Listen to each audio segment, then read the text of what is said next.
Subscribe to our channel and press the bell प्रिय icon. विद्यार्थी मित्रों, sir Abdul Sattar Khan YouTube channel में आपका स्वागत है। 10th हिंदी लोकवाणी प्रश्न चौथा है कहानी लेखन। ये क्वेश्चन बैंक के सवालात है। चलिए शुरुआत करते हैं। पहला प्रश्न है, ये कहानी लेखन प्रश्न चौथा आता है। अ के दूसरे में से कुल 4 अंक दिए जाते हैं। ये एक वैकल्पिक प्रश्न है। कृति पत्रिका के प्रश्न 4 अ में 2 में से मुद्दों के आधार पर कोई कहानी लिखनी होगी। कहानी लिखने वाले प्रश्न में कुछ मुद्दे देकर कहानी लिखने, कहानी का उचित शीर्षक देने तथा उससे मिलने वाली सीख लिखने के लिए कहा जाता है। कहानी लेखन के लिए 4 अंक है। कहानी लेखन के विकल्प में गद्य आकलन या विज्ञापन के प्रश्न दिए जाएंगे। कहानी लेखन, गद्य आकलन तथा विज्ञापन में से एक ही प्रश्न हल करना होगा। पहला है कहानी लेखन।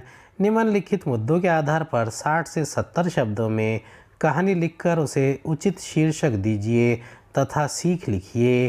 पहला है, एक चित्रकार जंगल में प्राकृतिक चित्र बनाना, शेर का सामने आना, डरना, शेर से कहना आपका चित्र बना दूं, शेर तैयार, फिर कहना आगे का चित्र पूरा, मुंह पीछे की ओर करके बैठो, शेर का मुंह पीछे की ओर करके बैठना, चित्रकार का भाग जाना, सीख। चित्रकार की चतुराई, ये उसका शीर्षक है।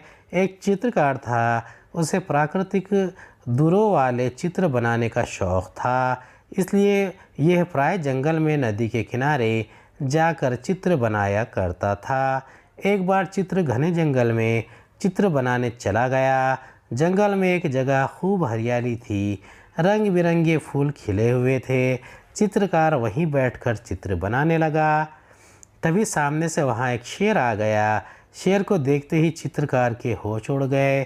फिर भी उसने हिम्मत की और शेर से कहा, हे जंगल के राजा, आप इस पत्थर पर बैठ जाइए, मैं आपका एक सुंदर चित्र बना दूं।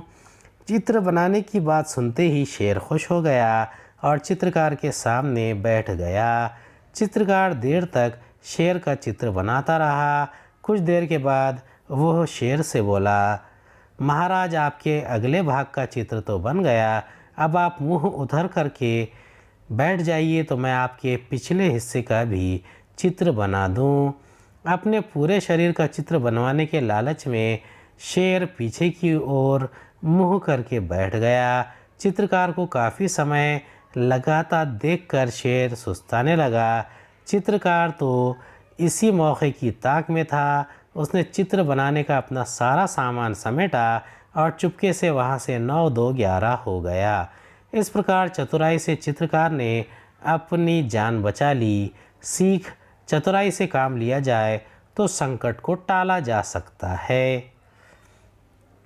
दूसरी कहानी है, एक आलसी किसान। अमीर होने का सपना, साधु के पास जाना, गुप्त धन की जानकारी पूछना। साधु का कहना गुप्त धन खेत में है।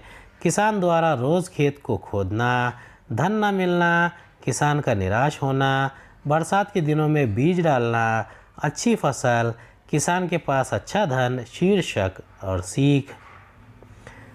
इसका शीर्षक है, परिश्रम ही सच्चा धन है।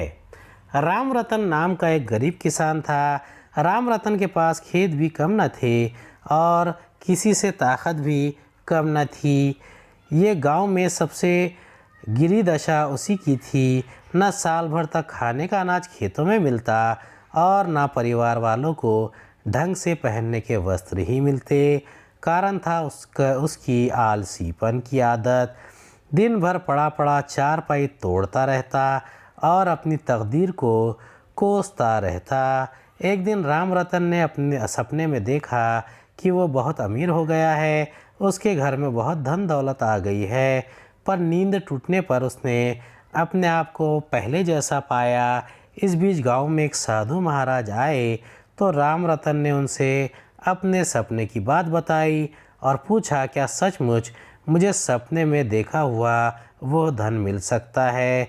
साधु ने उसकी व्यग्रता देखकर जवाब दिया, क्यों नहीं, वो धन तुम्हें मिल सकता है, पर वह धन तुम्हारे घर के पास वाले तुम्हारे खेतों में गड़ा है और उसे तुम्हें खोद कर निकालना होगा। फिर क्या था, राम रतन फावड़ा लेकर खेत खोदने में जुट गया। उसने अपने सारे खेत खोद डाले पर कहीं कोई धन न मिला। वो निराश हो गया। इसी बीच जमकर बरसात हो गई। राम रतन ने खेतों की बुआई कर दी। खेतों की खुदाई तो हुई ही थी। इस साल बहुत अच्छी फसल पैदा हुई। यह देखकर राम रतन की आंखें फैल गई। इस बार अनाज बेचकर उसके पास काफ़ी पैसे आ गए। राम रतन को यह समझते देर न लगी कि परिश्रम ही सच्चा धन है। सीख, आलसी लोगों को युक्ति से ही सही मार्ग पर लाया जा सकता है। तीसरा है, ईमानदार किसान नाले में थैली मिलना, थैली में अंगूठी, पत्र, कल्पना, पत्र में पता, जाकर सामान देना। सीख, इसका शीर्षक है ईमानदार किसान। एक समय की बात है, रामपुर में जगन नाम का एक किसान रहता था। जगन बहुत गरीब था और अपनी छोटी सी खेती से उसका बड़ी मुश्किल से गुजारा होता था। एक बार वह अपनी बहू को लाने उसके मायके राजापुर जा रहा था। जगन ने अपना सोंटा उठाया, खाने पीने का कुछ सामान लिया और सुबह सुबह घर से चल पड़ा। चलते चलते जगन गांव से बहुत दूर पहुंच गया। तभी उसने देखा कि आगे एक नाला है। उसे नाले पर कोई पुल नहीं था। लोग नाले के पानी में होकर उस पार जाया करते थे। जगन ने भी वैसे ही किया। अपने सोंटे से पानी की थाह लेते हुए वो आगे बढ़ रहा था। तभी उसका पैर किसी चीज़ से टकराया। उसने झुककर उसे उठाकर देखा तो वो एक थैली थी। उसने थैली खोल कर देखा तो उसमें एक पर्स था। उसने थैली फेंक दी और पर्स को धोकर अपने कुर्ते की जेब में रख लिया और अपने रास्ते चलता गया। शाम को वह अपनी बहू के गांव पहुंच गया। उसने अपना कुर्ता निकाला और उसे खूंटी पर टांगने गया तो कुर्ते की जेब से रखे उस छोटे से पर्स पर उसका ध्यान गया। उसने उसे खोलकर देखा तो उसमें प्लास्टिक की थैली में बंद कुछ कागज़ और किसी आदमी का फ़ोटो था। इसके अलावा एक डिबिया में नग जड़ी हुई एक सुंदर अंगूठी थी। जगन ने पर्स का सारा सामान फिर उसी में रख लिया और उसे अपने कुर्ते की जेब के हवाले कर दिया। अगले दिन वो बहू को विदा कराकर अपने घर आया। उसने अपने गांव के एक विद्यार्थी को बुलाकर पर्स में रखे कागज़ को पढ़कर बताने के लिए कहा। विद्यार्थी कागज़ों को देखा तो उसे एक चिट्ठी मिली। पत्र के लिफाफे पर उस पर्स के मालिक का पता लिखा हुआ था। पत्र किसी लड़के वाले द्वारा लिखा गया था जिसने पत्र पाने वाले की लड़की से शादी करना मान लिया था। जगन को ये समझते देर नहीं लगी कि पर्स के मालिक ने पर्स में रखी अंगूठी अपनी बेटी की सगाई की रस्म पूरी करने के लिए ख़रीदा होगा।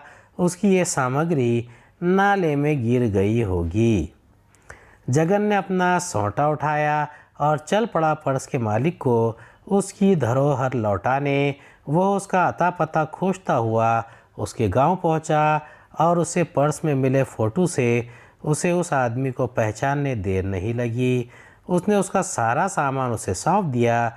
उसकी कल्पना सच थी। सचमुच उसकी बेटी की सगाई थी और वो भी उसी दिन जिस दिन उसका सामान लेकर जगन उसके घर पहुंचा था। जगन भी उस समारोह में शामिल हुआ और उसने बेटी को आशीर्वाद भी दिया। बेटी के पिता ने जगन की सदाशियता के लिए उसका बहुत आभार व्यक्त किया। सीख, सदाशियता मनुष्य का उत्तम गुण है। सदाशियता यानी ईमानदारी। उम्मीद है आपको हमारा वीडियो पसंद आया होगा। अगले वीडियो में दोबारा मुलाकात होगी। खुदा हाफिज़।